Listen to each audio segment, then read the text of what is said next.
We hope to continue this project. We are both leaving for college in a year, but we want it to be a program that would continue in Evanston, because, Evanston is home to a lot of murals and actually a lot of street art, and we've discovered some of that as we did this project, but we still feel like the city could maybe reflect more of its creative vitality through street art, and maybe that's something that we're lacking. We're overshadowed by Chicago sometimes, and we are a city in our own right. So even though we're starting with YOU and we're starting working with kids, we really hope to expand and get what could actually be considered like viable pieces of art onto the streets of the city of Evanston. Any questions? I think it's a very nice illustration and a very nice, it'll have a nice feel for that particular site, which is kind of dark and not particularly attractive. Any other comments or questions? Alderman Tendem, if you don't mind, maybe we just skip ahead in our agenda, jump right to this public art mural so that we can let Ms. Baum, Ms. Yes. Chandrasekhar go home if they need to. Yes, that was what we were thinking about. If you don't mind, and I'll move to approve then the recommendation of the Public Art Committee for this community mural project at the Central Street Metro Viaduct at Green Bay Road. Second. To my comments, thank you very much, and thank you for focusing your energy and artistic inspiration on this viaduct, which, as we all know so well, was victimized by the graffiti, if you want to call it that, really more vandalism sometime this spring. So I think this will be a really nice addition to the Central Street streetscape. Much appreciated. Thank you. Any other comments? All those in favor? Aye. Aye. Opposed? Thank you. Thank you.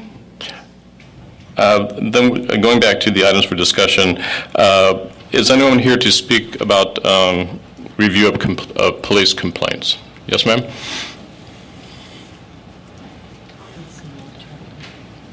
Good evening, Chairman. I'm Commander Hartley and committee members.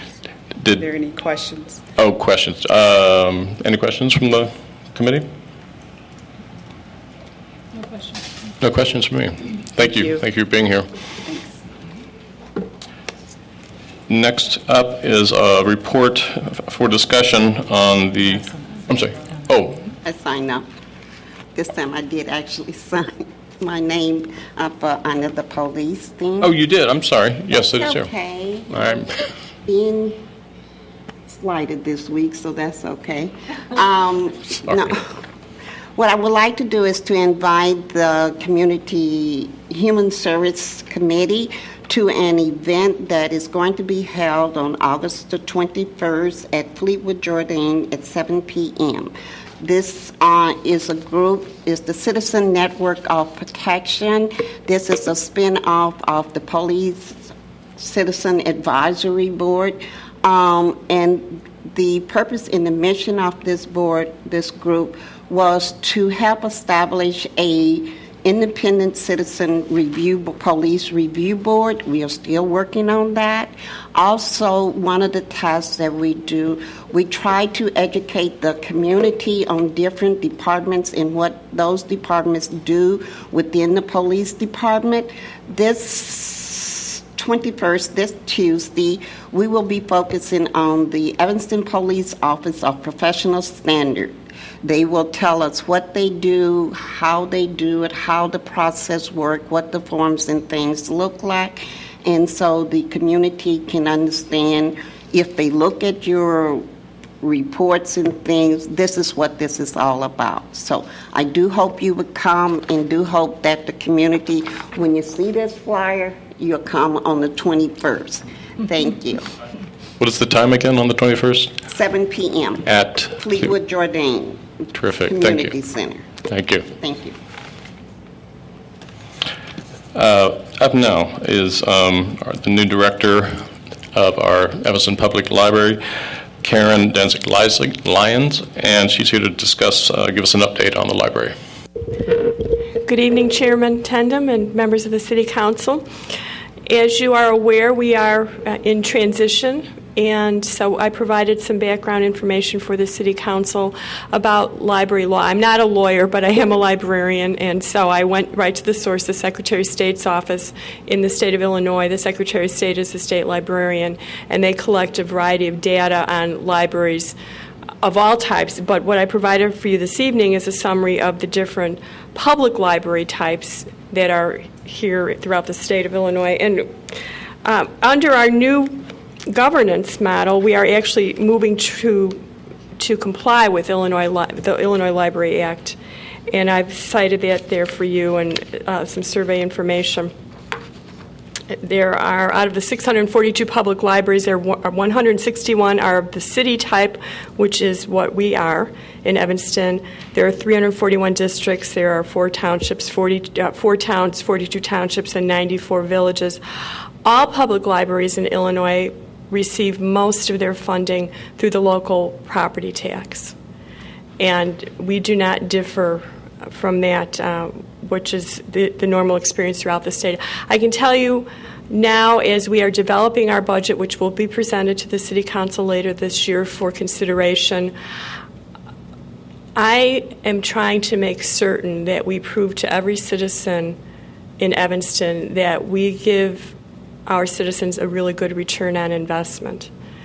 And while property tax is an important part of what we have in terms of funding, I'm actively exploring other alternatives in the form of grants and looking to expand our donation pool to help us expand our service. So while the city has, on behalf of AFSCME, and many of our employees are AFSCME represented, is in the process of finalizing a negotiated contract, which will include some pay increases, you will see from our budget presentation that we really are concentrating on being as effective as we can be with our current resources and looking at strategically a longer-term approach to how we fund and how we provide service while improving services and making sure that our service is relevant, that all of our citizens know about the many services we provide, and that we make the best use of every dollar, whether it is directly from the property tax or from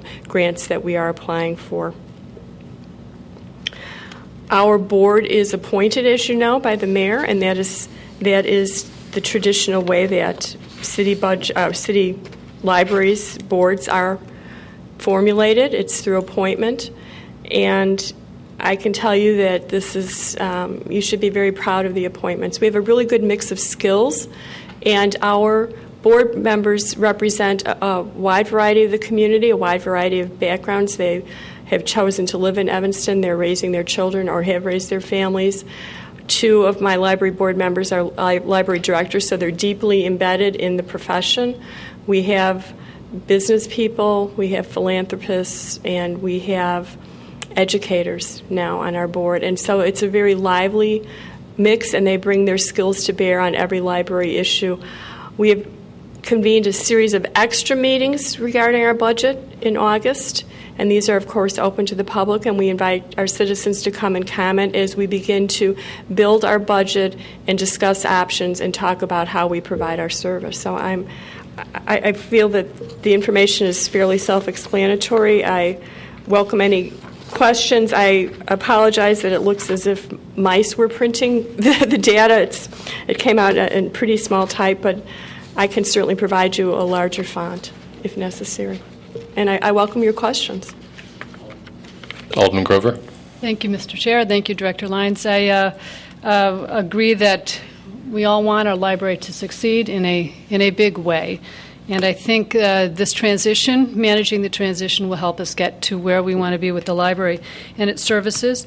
I appreciate your efforts to diversify the funding for our library system, and I'm greatly appreciative of our diversified board. And I think we spoke at one point about getting to maybe the members of the committee, maybe even the city council, an updated bio of our board of trustees and their professional backgrounds and what they bring to management of our library. So that would be, I think, very helpful in understanding all of the great resources that we have at hand on our library board. Thank you, and I will make sure through the chair that that's provided. Yeah. Because the membership of the Board of Trustees has changed significantly, I think, since the last we saw this bio a couple of years ago, probably. So, Thank you. Alderman Fisk. Thank you. I love the data you've provided. It's really, really helpful and useful, and I'm really amazed. And when you just look at where Evanston is here, Elmhurst is right above us. Elmhurst is spending almost twice what we're spending for their library services, and they have a population that's a little more than half of our population. And I think if we pride ourselves on being an educated community with a world-class university, and I think it's going to be helpful for us to learn from you exactly what your recommendations would be on how we can better provide services and just do a better job with our library, because I'm really shocked at this. So let's move forward with the discussion. But thank you for understanding the position that Evanston is in too.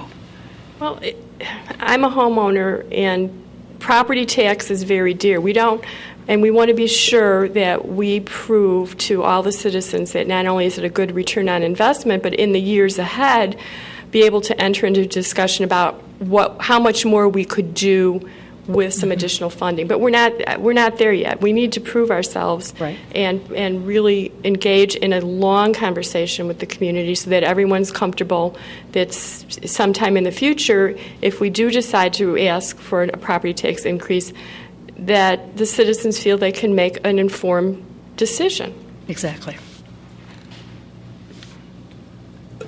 I have a question about the, in your breakdown of the 642 public libraries, I see that you've listed 161 as city. I'm presuming those are library fund models where the library funds are levied through the city? Correct. And the district is the totally separate levying elected body. The township, and village, are those also fund models where the township or village levies the tax? So it's about 301 that operate in the way we do. Correct. Thank you. Any other questions? No, thank you very much. Thank you very much. Thanks for all the information. It's really good. Before we go on to our items for consideration, we can have the other speakers come up for public comment. That includes Janad Ritsky, Allison Stark, and Kim Fisher, and Madeline Ducree.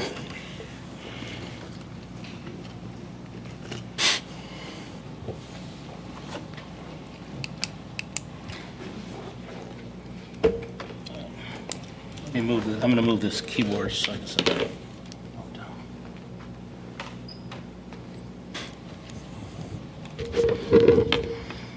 Okay, I'm going to speak to the sale of the Harley Clark Mansion on the lake. The sale of public parkland in the middle of a lakefront park, to me, is an outrage. It points strongly to the mismanagement of the city staff and the council and the mayor.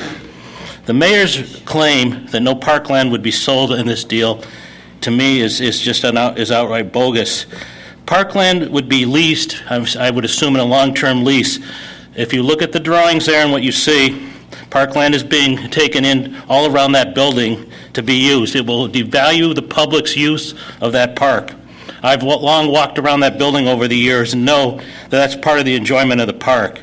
A private entity taking that land over will now use it for its own uses. And I believe more parking would have to be made there. So we would have more parking, taking some of the front of the land away. And then the back, the owner, no doubt the leasee or the person would use the back of it and deny the public the access. And this basically will destroy our use of the property.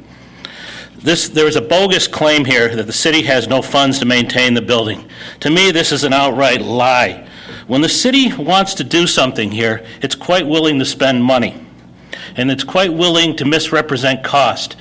Over and over again here, when there's something the council wants or the mayor wants, city staff will underestimate the cost. If it's something the city doesn't want to do, the costs aren't done right. I see that over and over again here with what I call misrepresentations of cost. There's always funds, like I say, for these things the council wants. And there's another huge outrage in all of this that's troubling to me, and that's basically the sale of zoning. Anybody here that doesn't understand what the sale of zoning is, we as citizens have a right to basically come before the city to basically state our issues and complaints in any type of zoning change. You're denying citizens that right when you say in the RFP here, oh, we're going to change the zoning for the buyer's needs. Well, that's a sale of zoning. And if anybody here doesn't understand that, you better go get some ethics training, because that's what this is. It's a sale of zoning. Unfortunately, I witnessed this before here when city staff came up here and presented the NSP2 proposal to the city. There were city logos on this, basically saying we want a zoning change. To me, I have a problem with that. And recently, it's come to my attention on one of the economic development deals that other parkland may be at risk here.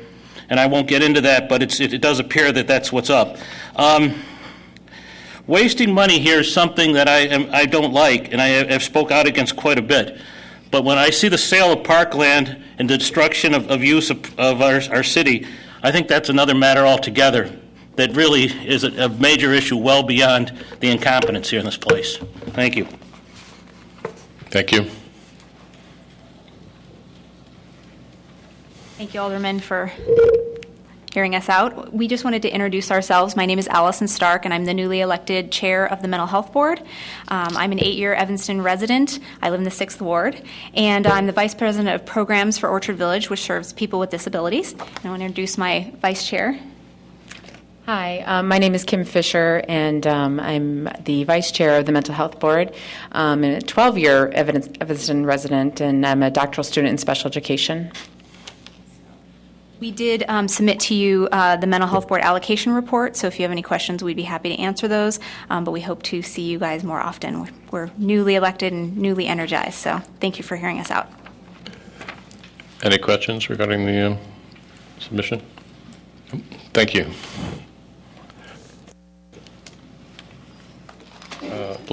Ms. Decree?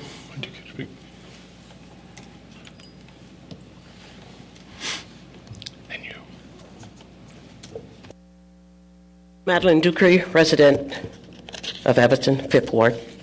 I'd just like to comment on a few things that have to do with the human services, taking a look at these things. I want to comment on the NSP2.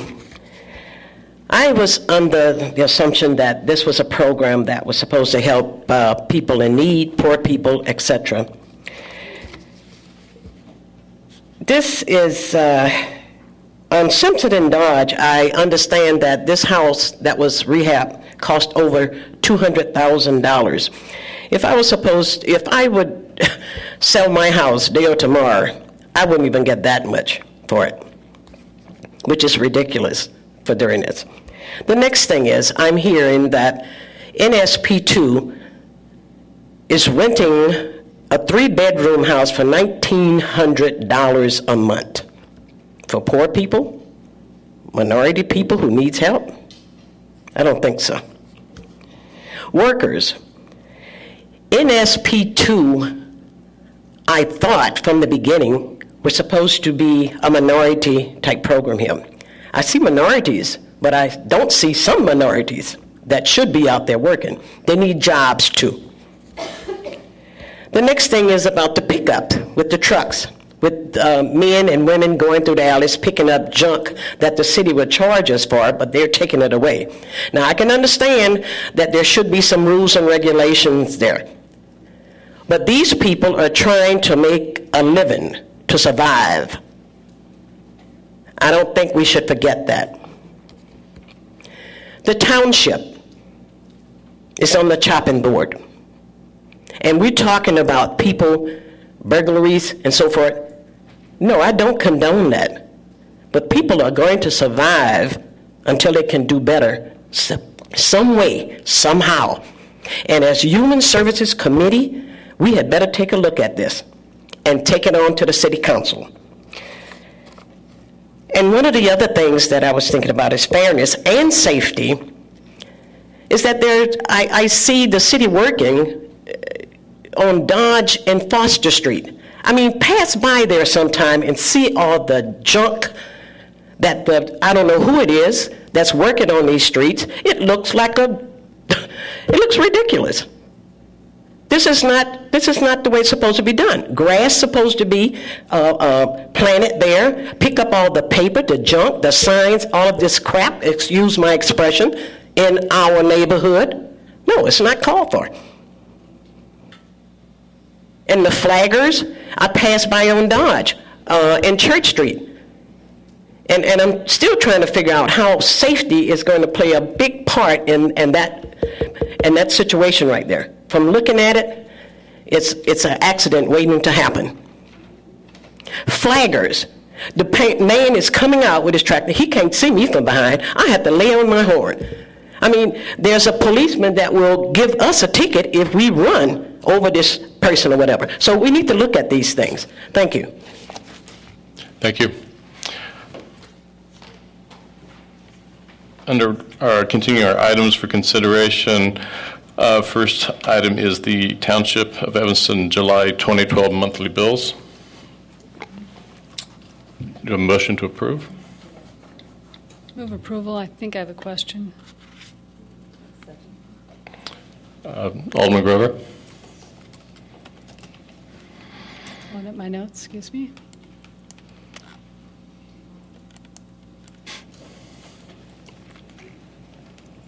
Thank you.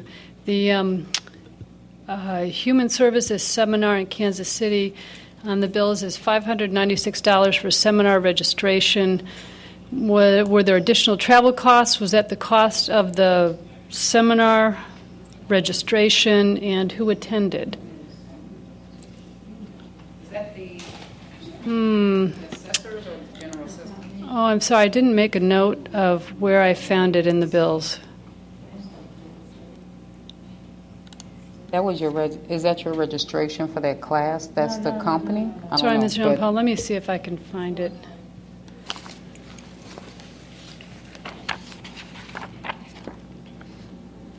It was $596, and I believe it was $598 for a human resource seminar. Okay.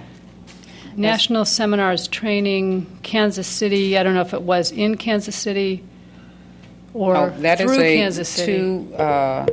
Myself and the accountant manager is going to a human resource seminar, and it's in Chicago, and it's $299, I believe, per person for 2 days.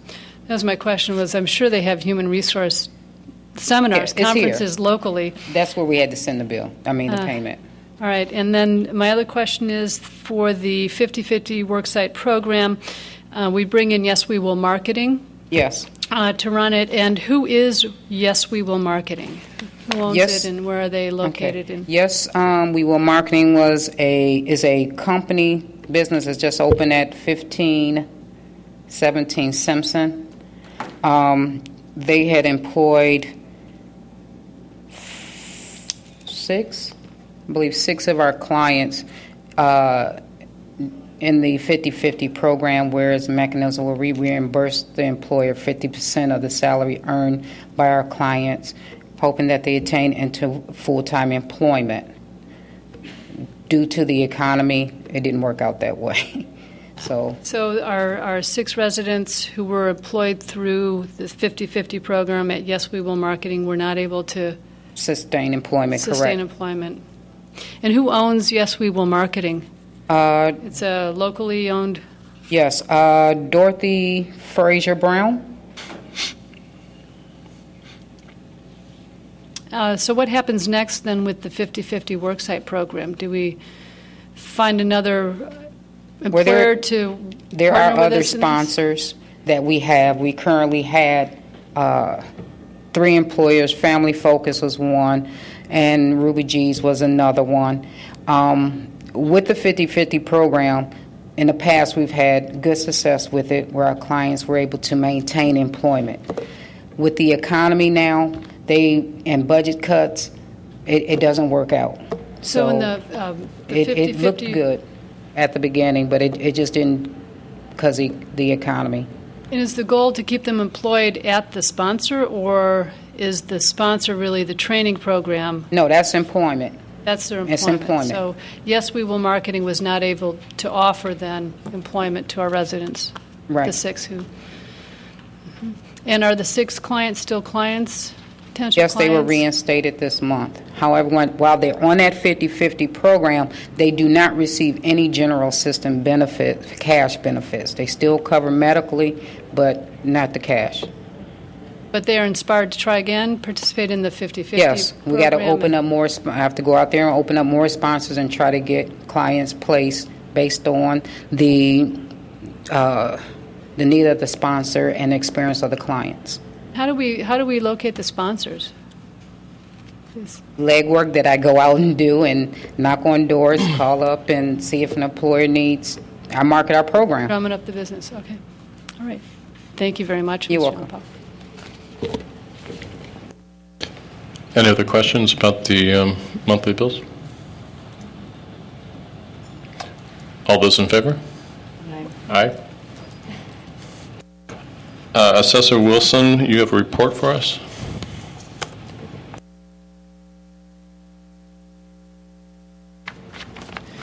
Thank you, Chairman Tendem. I do have a report for you. I just want to mention that between June 3rd of this year and August 3rd of this year, the Evanston Township Assessor's Office facilitated property tax bill corrections for 128 taxpayers amounting to $208,429,000. This total does not include corrections for mistakes made by the county assessor for the 6,744 seniors who, like myself, automatically received a corrected tax bill.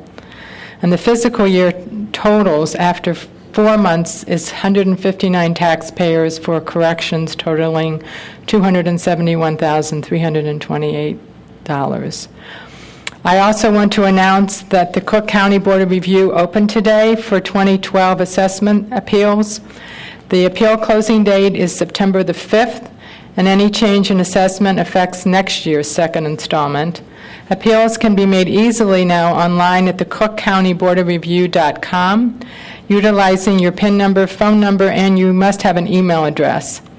And of course, you can also call my office at 847-332-2465 to make an appointment to utilize our appeal services, and we will help you in finding comparable properties to your property. So I encourage people to come into the office or to call our office. It's best not to just to walk in, but to call to make an appointment because we can help you with your comparable properties. My office, Commissioner Suffredin's office, and the Board of Review will be having outreach meetings sometime possibly at the end of August. We will hopefully have 2 meetings so the taxpayers can come and learn more about how to appeal their assessments.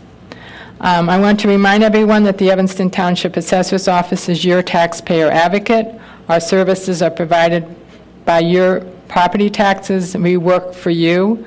We're open from 8:30 to 4:30 Monday through Friday, and we're located at 846 Dodge. Any questions from anybody here? No?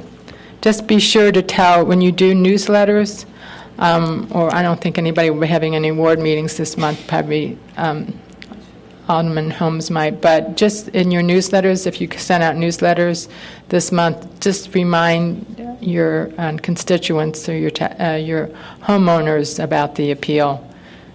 If you want more information, just call our office. And what did you say the amount savings was from your... For 128 taxpayers, the $208,429. So we are helping the taxpayers of Evanston. Thank you. Thank you. Next item for consideration is HH2, the Harley Clark Mansion. Next steps, request for proposal.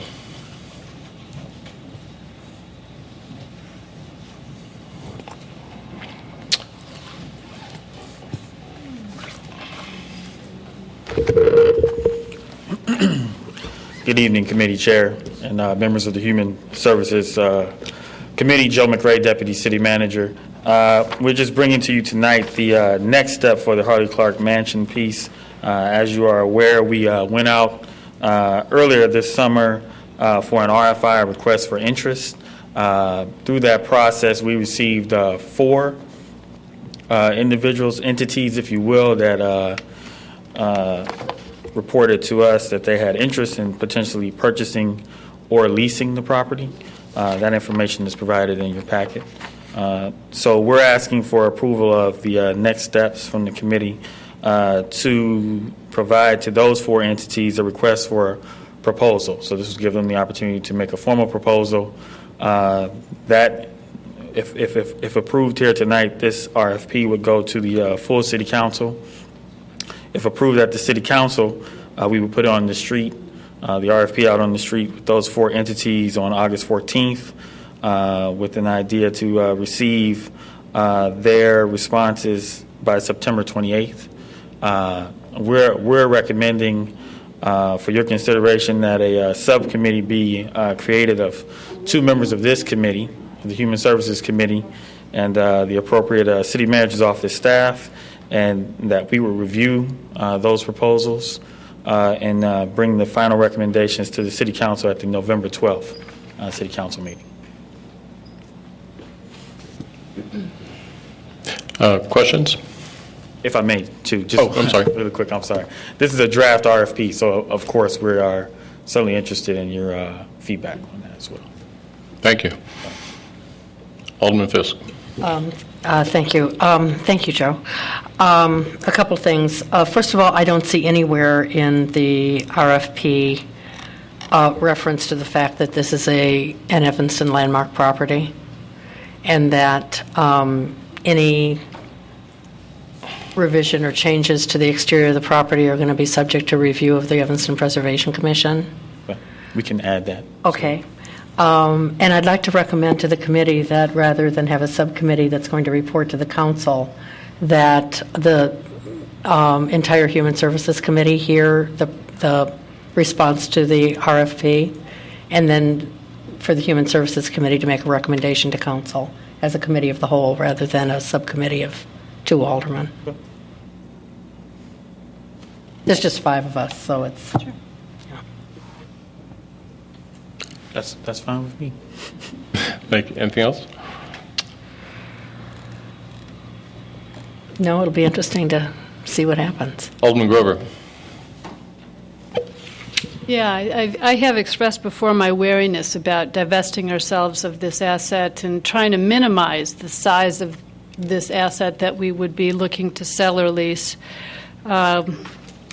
Suggested, but it didn't get much traction, the idea of condoizing the property, selling the house, the mansion, but not the property below it, so that we could preserve the open space, as it were.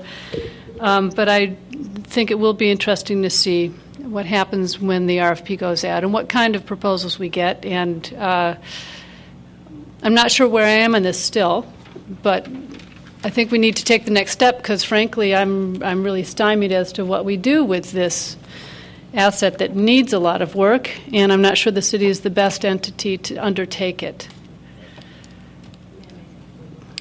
Alderman Fisk. Well, I absolutely agree with Alderman Grover, and one of the things that I had suggested very early on was my reluctance to divest ourselves of any, especially lakefront property.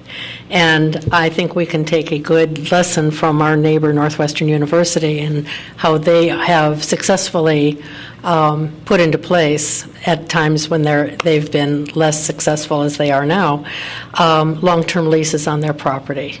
Roycemore School is a good example. There's other properties they own throughout the city. 99-year leases are not uncommon. And I think that gives us some assurance that sometime in the future that property may revert back to the city. But I do think that we just have to hear what the market says back to us, and we don't know now. So this is a process. At that time, we can say yay or nay, depending on what comes in. And, we're all, obviously, the city has not done a very good job in the past of especially maintaining its landmark properties, but maintaining its significant properties. And that's just not the business that we're in.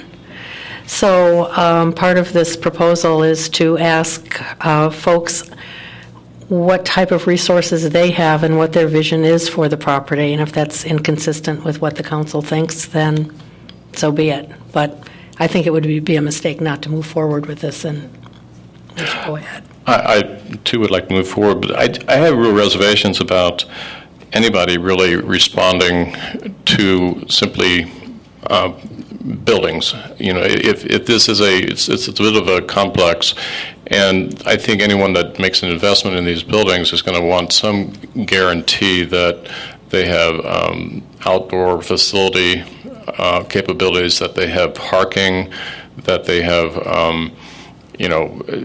just a normal amount of area that they could control, landscape, keep consistent throughout the property. I don't know that has to be a large amount of property. It certainly doesn't have to be lakefront property. But I just wonder, this RFP is going out now, and it clearly says in Section 1, the second paragraph, the city is not offering the land occupied by these buildings for sale. So when someone does call in with questions about this, what will the response be? Will we discourage them? Or will we say, as an alternative, what would you suggest? I guess I don't want to lose. I think my expectation is that we're going to have to include some land, at least for lease, that isn't built upon. But I'm not sure what the alternative is when those questions are posed in this RFP process. Right.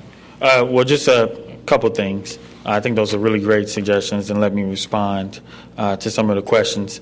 Number one, at this point, having gone through the RFI process, the RFP would only go to the 4 respondents at this point in time, unless you all would direct otherwise. And so the 4 entities are aware of the property that they're bidding on. They're aware of the potential.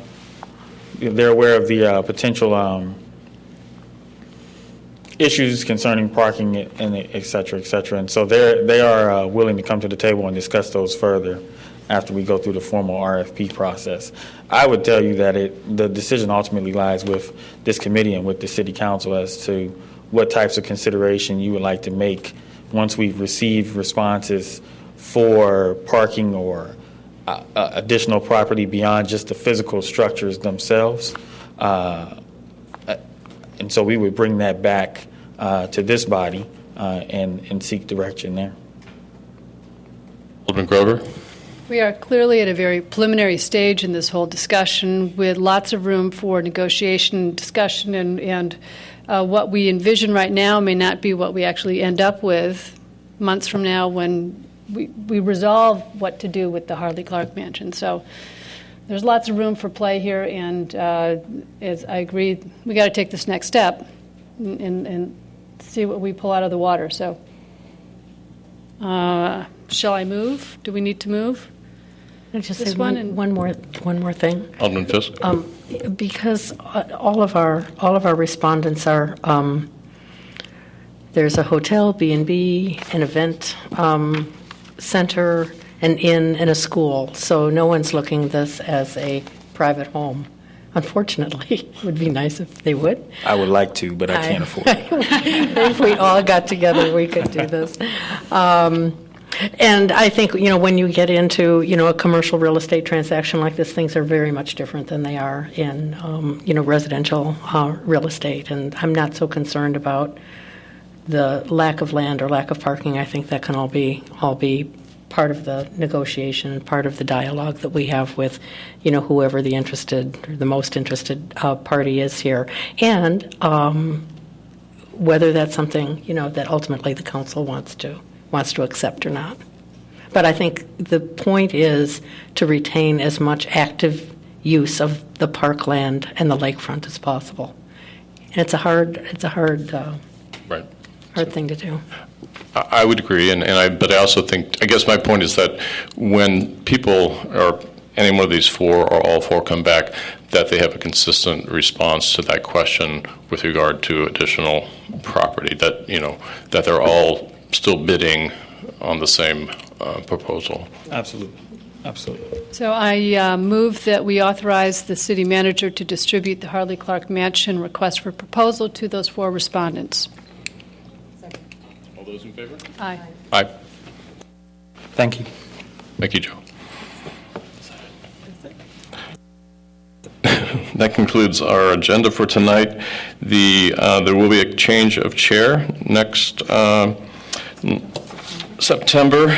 Alderman Holmes will be taking over, and that is meeting is Wednesday because of the holiday. Thank you, Alderman Tandem. Wednesday, September 5th to 2012.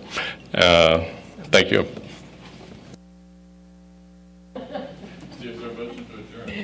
So moved. Oh, did we adjourn? Yes. Okay. Then we're done.